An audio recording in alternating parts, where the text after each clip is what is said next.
ये बात मेरे गांव की है।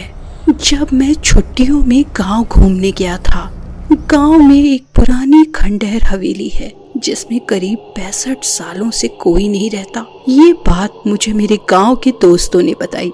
जब मुझे ये बात पता चली तो मेरा मन करने लगा कि मैं उस हवेली को देखूं। मुझे ऐसी जगहों पर जाना, उनके बारे में जानने में बहुत दिलचस्पी होती है। फिर एक दिन मैं अपने दोस्तों के साथ वहाँ जाने का प्लान करता हूँ और उस खंडहर हवेली के सामने पहुँच जाता हूँ। वहाँ दूर दूर तक कोई नजर नहीं आता था। जब मैंने ये बात अपने दोस्तों से पूछी कि यहाँ अगल बगल कोई क्यों नहीं रहता है, बल्कि लोग इस रास्ते से आ जा भी नहीं रहे, ऐसा क्यों? तो मेरे दोस्त ने बताया ये हवेली सिर्फ पुरानी और खंडहर नहीं है, बल्कि ये एक बहुत ही श्रापित हवेली है। मैंने बोला, तुम इतने यकीन से कैसे कह सकते हो? मेरे दोस्त ने कहा, यहाँ पूरे गांव का यही मानना है। इसके बारे में एक बहुत पुरानी और सच्ची घटना यहाँ प्रसिद्ध है। मेरे मन में इसके बारे में जानने का ख्याल और बढ़ने लगा। मैंने पूछा इसके पीछे की कहानी। तब उसमें से एक दोस्त ने मुझे बताना शुरू किया। आज के करीब 65 साल पहले इस हवेली के मालिक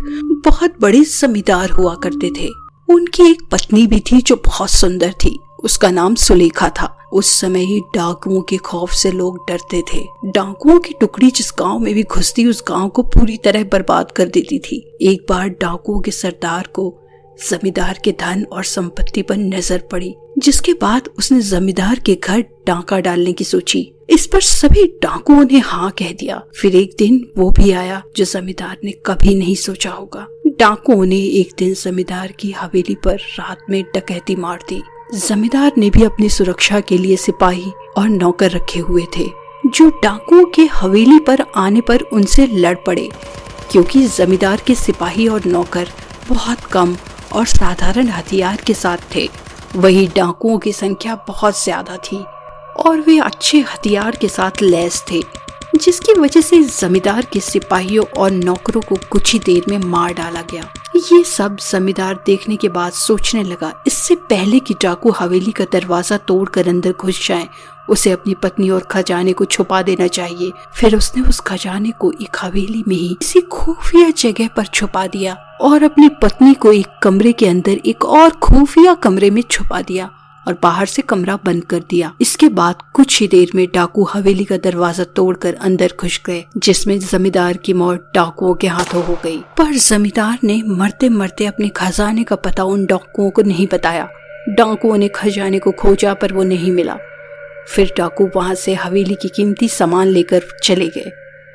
पर जमींदार की पत्नी जो एक खुफिया कमरे में बंद थी, उसका किसी को पता नहीं था और भूख प्यास से तड़प तड़प कर वहीं मर गई। कहा जाता है कि आज भी वो अपने पति के इंतजार में उस कमरे में रहती है।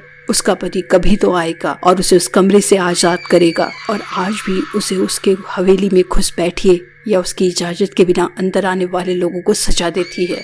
मैंने अपने दोस्तों से ये कहानी सुनकर उस पर विश्वास नहीं किया।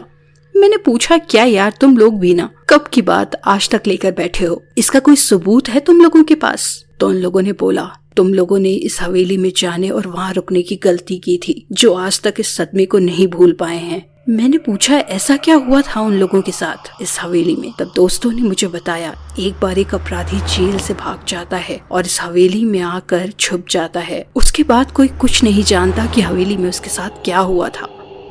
बस दूसरे दिन उस अपराधी की लाश उस हवेली में मिली। मैंने बोला, ये हादसा भी तो हो सकता है। तो उन लोगों ने कहा, एक बार एक चरवाहा उस हवेली में एक रात रुकने के लिए रुक जाता है, जो सुबह जिंदा उस हवेली से बाहर तो आता है पर अपना मानसिक संतुलन खो देता है। तब से वो आज तक पागल है। ये सब बातें सुनकर मेरी हिम्मत नहीं हुई उस हवेली में जाने की, इसलिए हम लोग वहाँ से घर चले गए और मैं दोबारा फिर कभी उस हवेली को देखने नहीं गया।